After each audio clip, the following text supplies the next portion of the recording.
Hey, welcome to Wine Talks here with Paul K. And we are just excited to have in-house Christiana Tiberio. You can find Wine Talks on iTunes, Spotify, Stitcher, and or your favorite Google Play station. As well, Wine Talks is sponsored by the original Wine of the Month Club, 48 years of featuring fine wines for its members. But back to Christiana. And so we're not going to call her Christina because that's, like I had Joachim Splichal in here. He's a chef from America, but he's from Germany. And he says, I get called all kinds of names. So Christiana is, we're going to make sure we say it right. Thank you. No, I was excited to see your face again because you were here not that long ago, really. Was it a couple years ago? 1 year ago, last June, last July. Oh, yeah. wow. So you remember. yeah, absolutely, yeah. Well, I remember the wines, and tasting them again was fascinating, and I appreciate you coming in and having a chat with us because what we're doing here with the Wine Talks, we're just trying to peel it back a little more. We're trying to get a little more in depth as to what you're doing there, what your goals are with the winery, and those kinds of things. So we discussed this briefly. You went to school for chemistry. Yeah. Was that because you wanted to be in the wine business, or were you thinking you want to be a chemist or a pharmacist or a... I want to say in the environment industry. Environment in the deepest meaning and way. People think that chemistry is just about pollution and it's about to interfere with the natural process of the environment, but it's not. Chemistry is a science of the natural phenomenon of the environment. So photosynthesis is a chemical process. Fermentation, spontaneous fermentation, is a chemical reaction, turning sugar in alcohol. Personally, I work with indigenous yeast, so it's a spontaneous fermentation, supernatural. But studying chemistry gave me a chance to think to the different aspect of the environment and how these phenomena are all connected. So I don't think just in terms of wine bottle, but in terms of environment. Wines for me mean soil profile, subsoil, vines in terms of genetic aspect of historical vines, grape, weather. So there is a deep identity I try to catch, even thanks to my chemistry train experience. But was that but you went to elementary school, you went to high school, yeah, and then you went to college.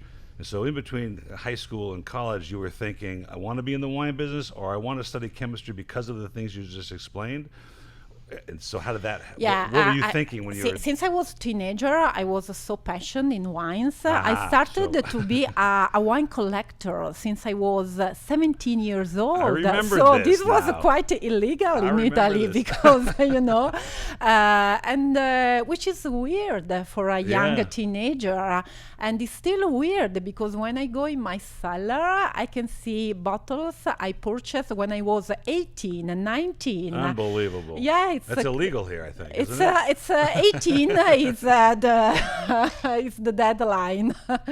I remember that conversation from the last time we were here. Yeah, so I was passionate about wines since I was a teenager. So have you been down in the cellar lately to open some things up and see what you have, or? Oh yes. I do not often because I don't have such a big amount of old bottles, but sometimes I do, and it's weird. It's weird how to see how my taste change. Oh yeah, right. That's interesting. I would like to say improve. It's becoming more mature probably. But it's important for me to look at back where I was when I was a teenager. That's an interesting thought. I've never thought of it that way. Certainly our palates change as we grow, and if there's some reasons. When I got married, my wife would only drink white blends from who knows who. Yeah. But your palate does change. But I like the idea that you suggest it matures.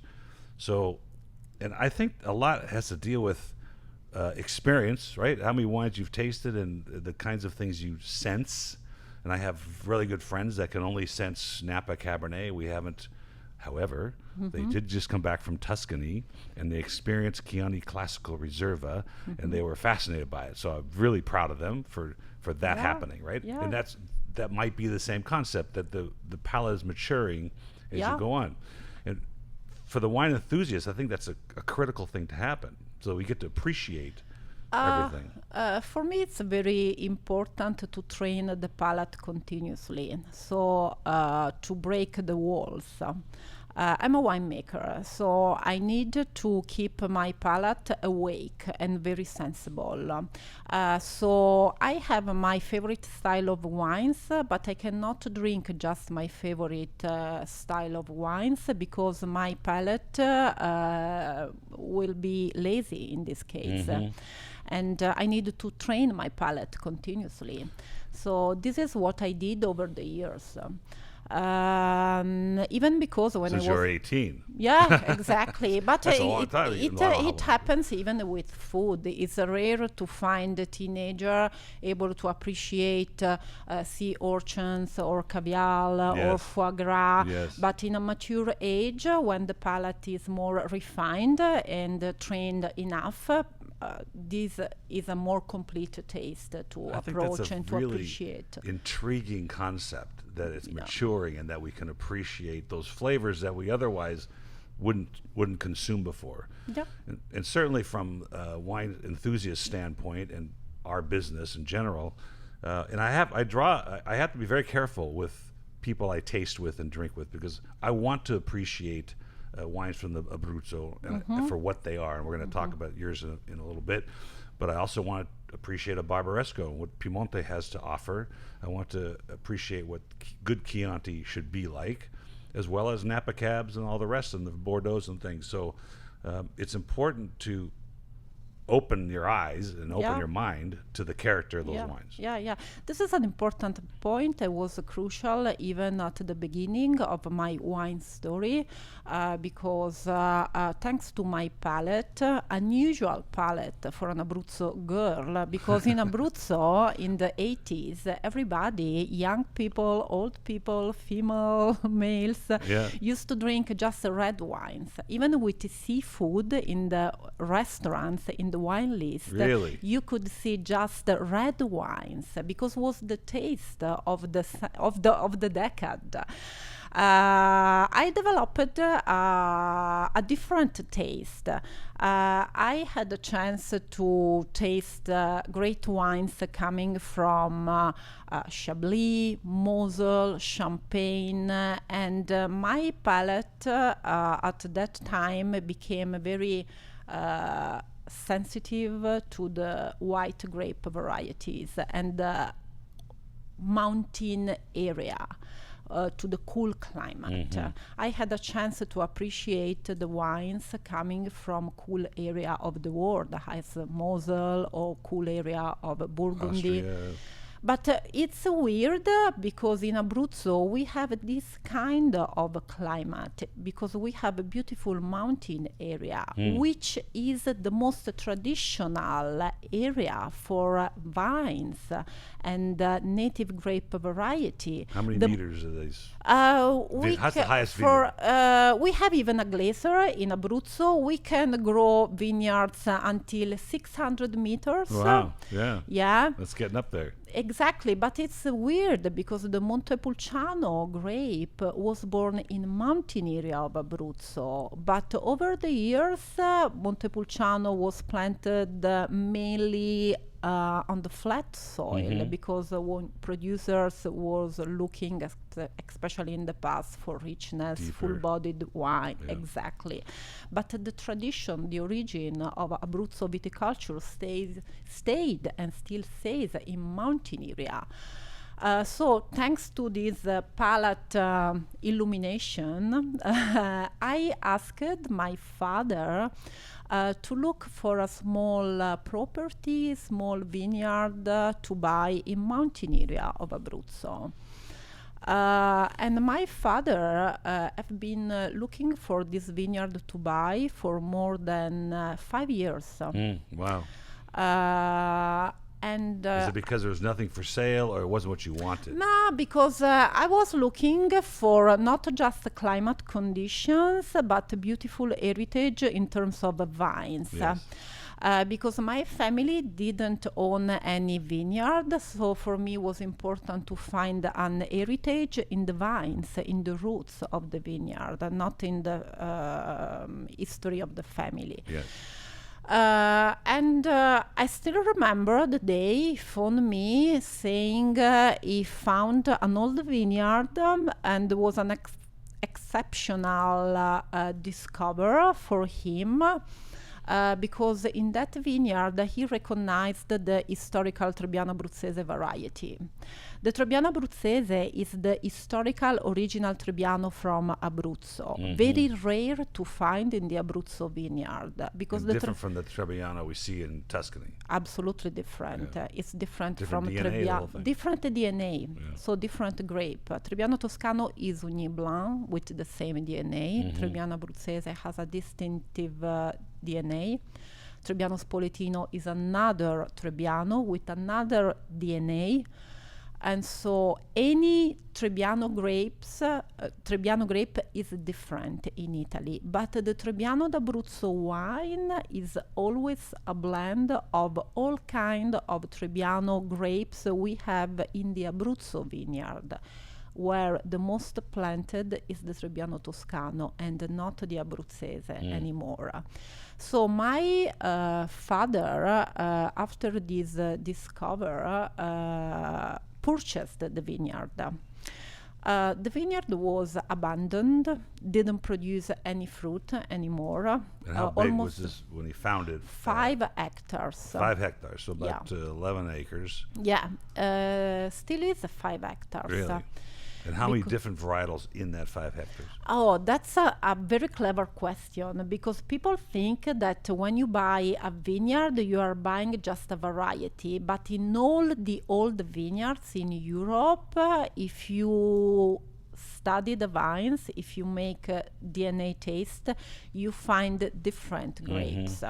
We found 12 different grapes.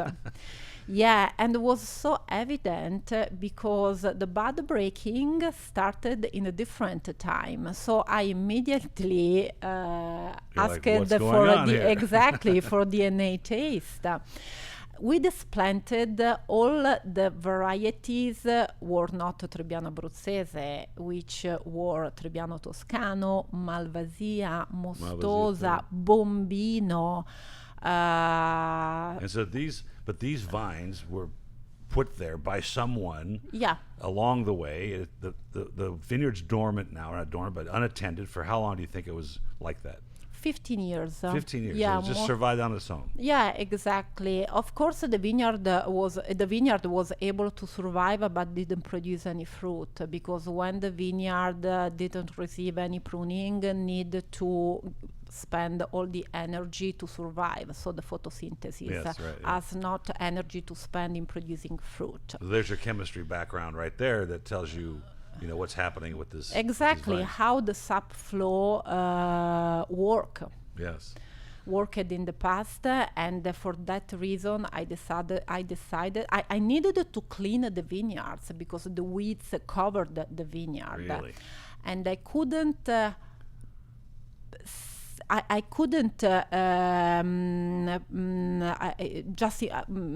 pruning, I needed to prune in several steps, very gently, not in one big step. Exactly. Does it shock the vine? Exactly, the sap flow, and the vineyard can even die in this case. So I needed to be very gently.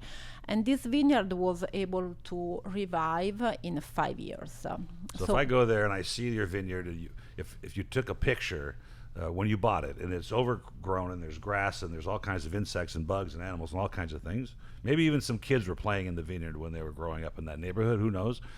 And now if I look at it, what does it look like? Is it very still rustic, or is it very pristine and manicured?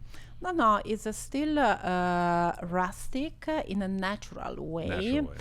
Some vines are still missed, the vines we displanted, and I didn't replace because in this vineyard some of the vines are ungrafted with no rootstock. That's amazing. And would be very dangerous to plant a young vineyard with rootstock close to an ungrafted vineyard. So this will make a turbulence in the balance, in the delicate balance of these roots. Underneath or amongst Underneath, it? yeah, exactly. You never know how an ungrafted vine can react. So these vines are still missed. There are some empty spaces, and I didn't want to change the average age of this vineyard because the oldest vines are from 80 to 90 years old. But the main reason is to be able to protect the ungrafted vines. Okay, so this is interesting. I had a gentleman here. He's Paso Robles in California. Very, very rustic, biodynamic, but in the most fulfilled way. Not just we want to talk about that too. I want to talk about the code versus the actual farming practices. But he had this opinion, and I agree with him in that he's got this vineyard very similar to yours. It's rustic. There's lots of activity, lots of insects, the right insects, and they support each other, whatever. And across the street is a conventional farm. Conventional vineyard. He says it doesn't look right. There's something wrong with it because it's so pristine and it's so perfect looking that it doesn't seem right? And I kind of understand that, because if you're playing with it all the time and you're digging it up and you're putting things in it, it changes the way it feels and looks and the way it works. And I've been reading a book on rocks now. Yeah, the vineyard. Vineyard. This is an interesting point because vineyard is not a garden. Vineyard is a vineyard with its own balance. The balance doesn't stay just on the air, but stays even in the subsoil, in what we cannot see on the surface. So it's very important to protect this balance. The grass has a spontaneous role in the vineyard in attracting different population of good insect. And we have a spontaneous grass, we have a cover crop, but we don't plant, we don't use any seed for cover crop. So the appearance is more wilder, because I don't have just a chamomilla or just willow or nettle. I have a different kind of grass. So do you think that the vineyard then is self-managing itself? In other words, the weeds and the ground cover, and whether it's chamomile or it's grass, are attracted to that part of the vineyard because the soil needs those nutrients that are provided by those things. It's a natural evolution on its own. Exactly. And that's why some part of the vineyard has a certain type of grass and another one has a different type of grass. Perfect, yeah. And I think that's a really important thing. It deals with all crops, not just grapes. It deals with wheat, it deals with string beans. They all have to have this self-managing part about it. All of these aspects represent the real identity of the environment and the real identity of the wines. There is something unpredictable in the wines, and is the most fascinating element of the wines that makes the wine great wines, not just ordinary wines we can build everywhere in the world. Well, they're certainly they're beautiful, and they're very, very expressive of where they're from, and that's unique. Because sometimes, particularly Tribbiani, at least Tribbiani Toscano, it's just white wine sometimes, and this is a very expressive Tribbiani, and we talked about this briefly, and it's a very important movement. And I wrote an article recently, and I'm writing another one. I wrote an article on the idea of natural wine, which I think there's no definition for, but it's very easy to go to the store and buy organic or biodynamic vegetables, right? You're going to go and you're going to pick up a carrot. Then you go home and it doesn't taste so great. I'm writing about the idea that just because you certified yourself as organic and you follow those rules doesn't necessarily guarantee that the taste's any better, right? It's still up to the farmer and the passion of the farmer to make sure that that organic process is producing the best vegetables or grapes that it can. And now we discussed this with your farm. It sounds like you do everything: sustainable, organic, biodynamic, and you're not seeking certification. No. Not at all. We For us, the environment and the sustainability is a crucial aspect. We live in our farm, not just vineyard, is a farm. So for us, the healthy condition is super important. We have 3 hectares of wood in the property, super important to keep the biodiversity and to keep a cooler temperature. For us, it's super important to protect the biodiversity of the area. So we have wheat field, we have sunflowers, olive trees, alfalfa. We grow alfalfa in the property for the biodiversity, and is an important element for the environment and the sustainability. We don't use any plastic. Our ribbon are vegetable ribbon. Wow. My father harvest in the spring using, we have some flowers called ginestra. Brooms is the translation. If you dry these long leaves, you can use these. Makes like a rope. Yeah, exactly. Wow. Or the willow are suitable as well. And this is important because when the branch grows, and the day after we prune, the year after, the next vintage we prune, the plastic stay on the soil, and this is very bad. That's But amazing. the vegetable ribbon, of course, are super natural, so nothing Sound like it. affects. So there's a huge movement on the client. I'm going to move to the marketing of all this. And you're here in America, you're in Southern California, on the West Coast to promote the wines. Yeah. And we don't have these little things on the side, bio and all that stuff. Yeah, yeah. But clearly this is a very fascinating and very pure and clean. I mean, you can taste its fresh approach. I mean, it's there in the wine. We all can taste that. But there is a movement amongst the consumers that this is an important thing and we should be drinking more healthy. There's even a website that says that you won't get a hangover if you drink wines of this freshness. And I'm like, well, it's still alcohol. Yeah. I mean, I don't think that makes any sense. But how are we telling the consumer that the Tiberio wines are of this character, that are just by word of mouth? I think this is a new trend of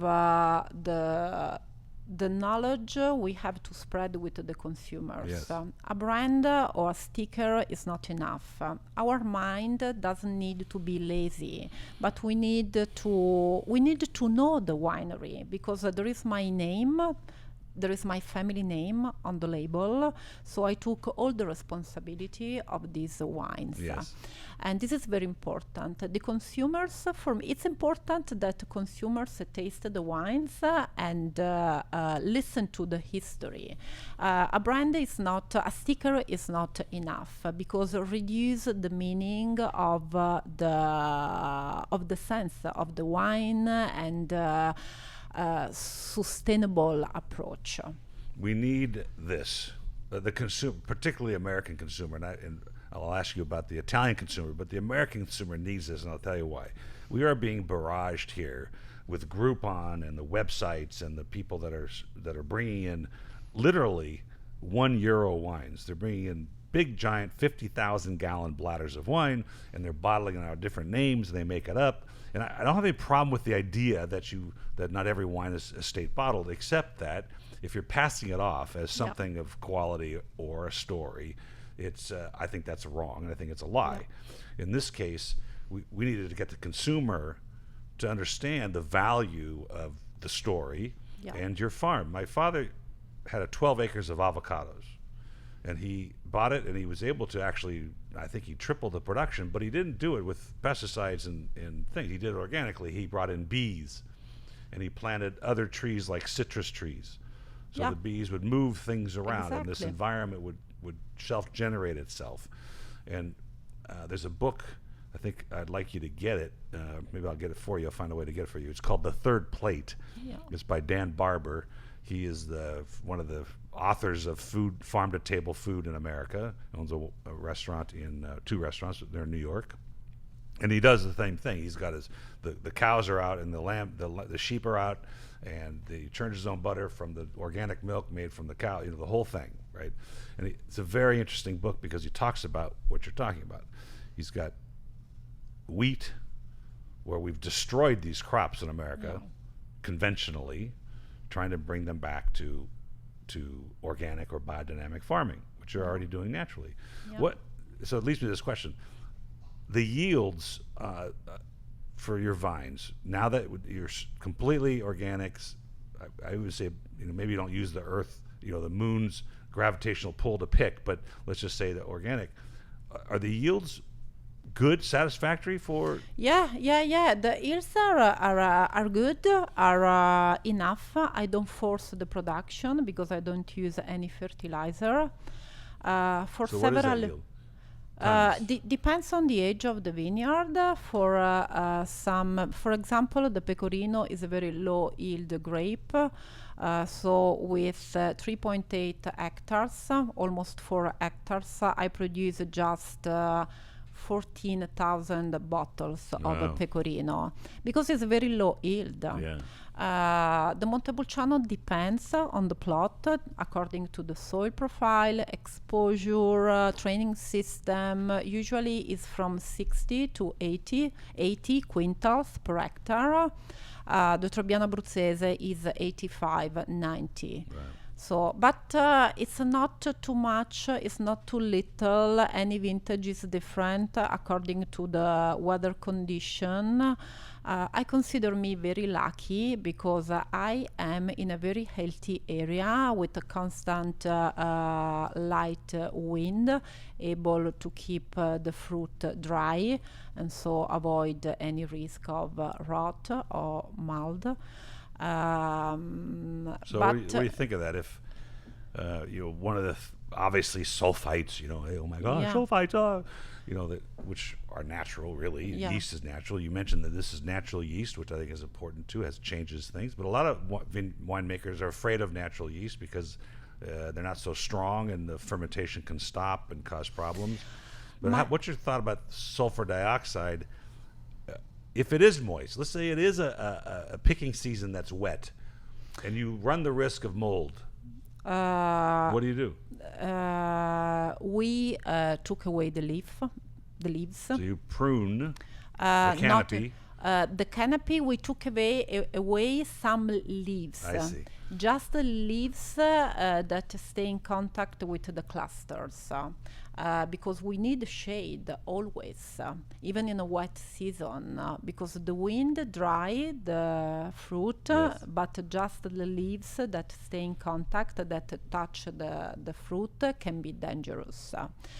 It so you depends. Have to pay attention to. We need to pay attention. Cluster. Of course, in some vintage, we cannot harvest and pick all the fruit. For sure, we need to select.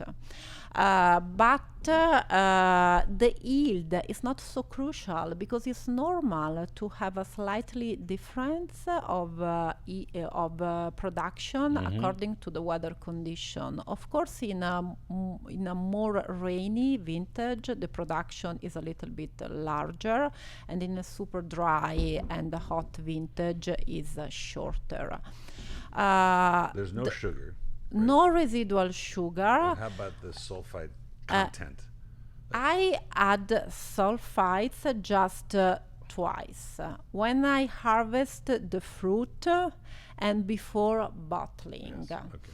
My condition is very lucky because the pH of my wines is very low because of the soil. I'm a mountain area with calcareous soil. The pH is the most important element for the healthiness of the wine. If we have a low pH, we don't have to add the sulfates. So in the case of my wines, the free sulfites are almost 20, 25, 30 in some vintage. The total amount is 80, sometimes 60, according to the pH of the vintage. The pH is the most important element for the healthiness and the ageability of the wines. So grams per liter, 80, 70. Is Is that what it is? Sorry? The number 80 is the grams per liter? Per liter, yeah. And about the natural yeast, my point is the opposite, because I'm not scared in having a little population of indigenous yeast. Yeah. I'm worried of the opposite. I don't want to have too many yeast. For this reason, all my wines are not macerated. There is no skin contact and even not press. Are just free run juice All free run wines. juice. Yeah, because Wow. for many reasons. For the purity, because all these wines are unfined, unfiltered, but clean and clear. Very clean. And because of the population of yeast, I don't want to have too many yeast, because I want to have a slow fermentation, a quiet fermentation, where the extraction of the flavors and tannins are managed by the yeast in a perfect balance with the vintage. So I don't want to have, I don't want to force the fermentation, having a faster, Yes. turbulent fermentation, because this would change the balance and the purity of the meaning of the wine. It's not the sense of my place, it's not my climate, it's not the identity of this grape. And I'm in mountain area, crystalline air, cool growing season. You So can the taste that. purity is it's an element of the place. I think it's a very important consumer part of this business, is to grasp that concept that this is to be terroir driven. This is Yeah. to be driven by its most natural abilities and that the wine can produce. And your job is to make sure that it expresses that. But you're not afraid of. I keep hearing, the natural yeast, the fermentation gets clogged up, and then we have to restart it. And Fermentation can is it stop. slower then? A little And bit? sometimes stopped. Really? It happened, especially in the 17. The 17 was such a hot and dry vintage all over in Europe, the hottest and driest of the past 50 years, 50. Yeah. So the grape was stressed and the yeast was stressed. So the fermentation took a very long time. And But it got there. and stopped sometimes, but it's not the end of the world. The yeast were Everybody else is pulling her tired. out. Were tired. Of course, it's very stressful. Now I'm talking, so the Yeah, right, no the problem harvest now, is right? over, so I'm very relaxed. Yeah. But it's not easy. Of course, it's very stressful, even for me. But if you move a little bit the wine and the natural oxygen come in, this indigenous yeast can revive, can have a new energy and restart again. That's amazing. Yeah, when I harvest, I never harvest all the plot. I always save a little grape in case the fermentation stop, because this fruit can be used as a new starter. Start it up again. Yeah, exactly. So there's a few vineyards or a few districts in France, like Burgundy, for example, particularly a little bit in Bordeaux, where the climate change, the heat, the hot days are getting more, the harvests are getting a little earlier. Is this happening in Abruzzo? yes, of course, it's happening. The global change, the global warming is a big problem, not just in terms of heat. Global warming, climate change doesn't mean just a warmer temperature. For sure, the harvest are early harvest. Recently became early harvest. But another problem is to see how the climate is unbalanced. So we are having a very warm winter and a super rainy spring.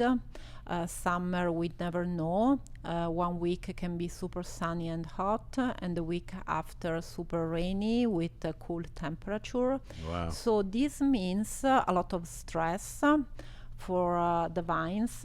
That's the reason why I work with Massal selections, Massal clones, because these vines are wilder.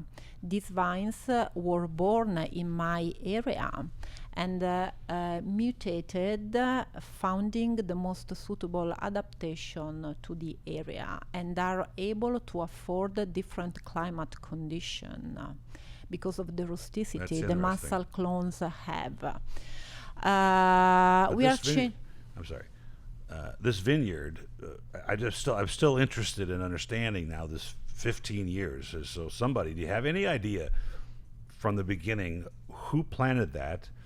Were they making wines? Obviously, they're wine grapes, but was it bottled for the family? Was it a commercial vineyard? Was it sold to somebody else? Do you have any history of what the previous the owner we bought the property by was not a wine grower, so for 15 years the vineyard was abandoned. Well, how fortunate he didn't tear it up or something. No interest in having any fruit for wine or nothing. Eating.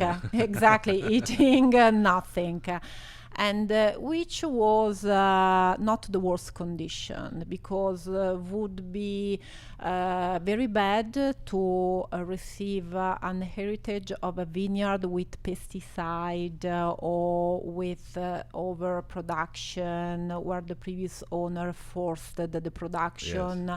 Yes. Even with organic fertilizer, it's not good because it takes a long time to rebalance the soil. But do we know what did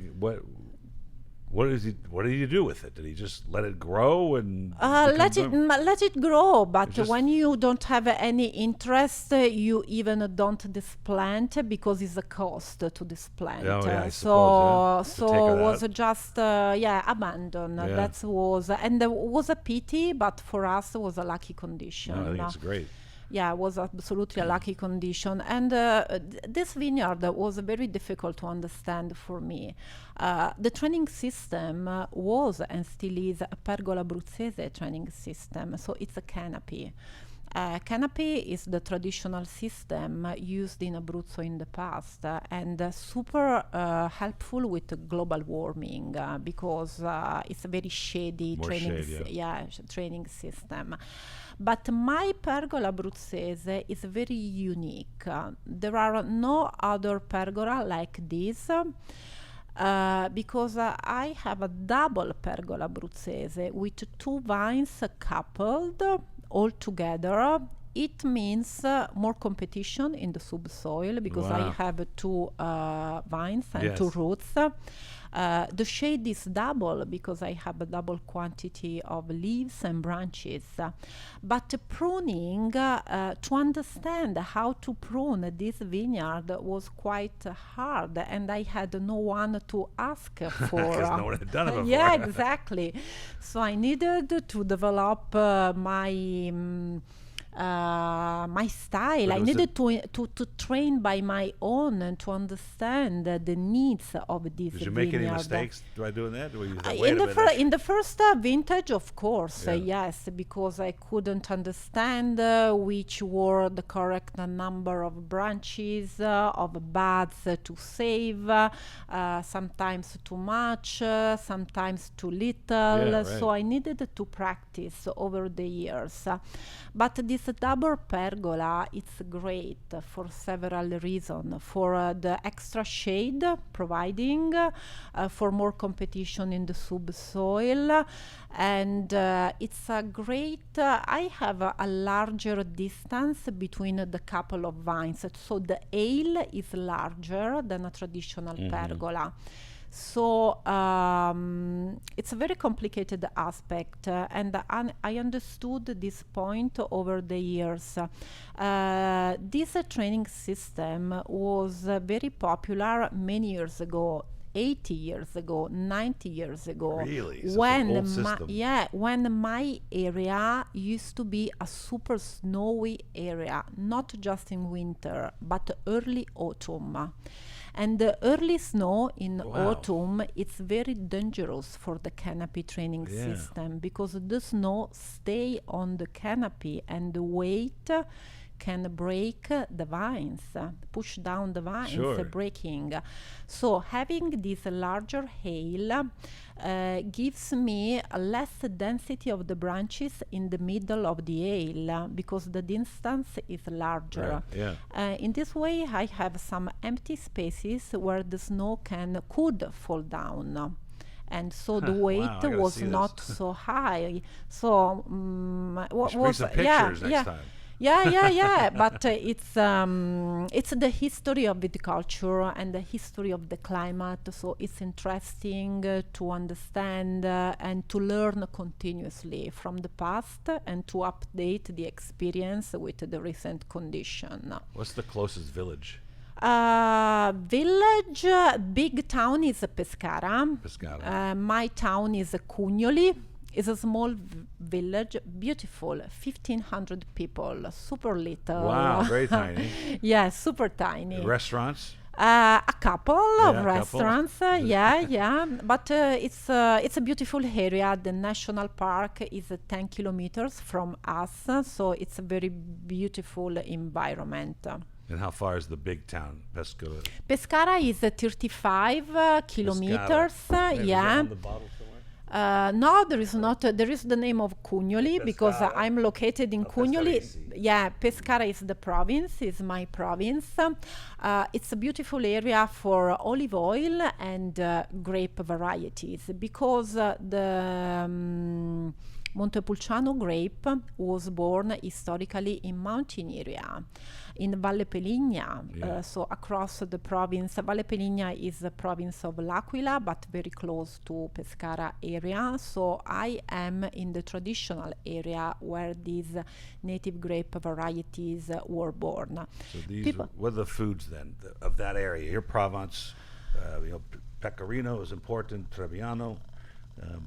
Are there specific foods, salamis, olive oils, We- obviously, cheeses that go with these wines that you Yeah. would serve in your town? Yeah, we have the lamb is the most traditional food, roasted lamb, baked lamb. I can see that with your Montepulciano. Yeah, exactly. We have a great super traditional seafood called brodetto. It's a seafood soup with tomato, with the most traditional Adriatic fishes, shellfish. Wow.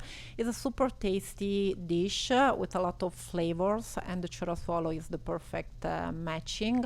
A lot of cheese, especially sheep cheese. Oh, yes. And veggies, spontaneous veggies, artichoke, asparagus. It's a great region for food. We produce the best saffron ever. Really? The town of Navelli is very famous for the saffron. Wow. That That sounds really fun. Yeah, it What is. if I go to your little town? What do I do? Do they have a hotel? Beautiful agriturismo. There Okay. are beautiful agriturismo with pool, super smart country house Great. where you can enjoy the food, the landscape, hiking on the I mountain, think biking, that's it. rivers to use a canoa. The Adriatic Sea is very beautiful. A lot of things to do, yeah.